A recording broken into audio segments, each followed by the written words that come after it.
ఇవాళ చూస్తూ ఉంటాం. చూడండి, ఢిల్లీలో 75 సార్లు మన ముఖ్యమంత్రి రేవంత్ రెడ్డి ముఖ్యమంత్రి అయిన తర్వాత ఇది 75సారి ఈరోజు ఢిల్లీలో ఉన్నాడు. ఆయన ముఖ్యమంత్రి అయి 32 నెలలు కాలే, ఎల్లుండితోనో రేపటితోనో 32 నెలలు అవుతుంది. కానీ 13 రోజులకు ఒకసారి ఢిల్లీ పోతాడు, 2-3 రోజులు ఆడు ఉంటాడు. దేహి దేహి దేహి అని ఈరోజు అక్కడ యాచిస్తా ఉన్నాడు. వాళ్ళకి మరి యాచిస్తున్నాడో వాళ్ళకి ఇచ్చొస్తున్నాడో కానీ మొత్తానికైతే ఢిల్లీ పోవడం అంటే ఢిల్లీ వాళ్ళ ముందు యాచించి ఢిల్లీ ముందు గులాంగిరి చేసి జయశంకర్ సార్ కోరుకున్నది ఇదే. ఏమన్నాడు ఆయన? ఢిల్లీకి సామంతులు ఉండొద్దు, స్వతంత్రులు ఉండాలి.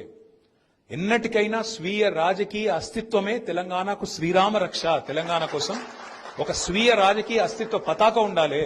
ఎన్నటికైనా తెలంగాణ కోసం ఎలాంటి రాజీ లేకుండా, ఎవరితోని కాంప్రమైజ్ కాకుండా, గొంతు విప్పితే గర్జించే విధంగా ఓ సింహంలాగా గర్జించే గొంతు ఓ కేసీఆర్ తీరుగా ఉండాలి, ఉండి తీరాలి.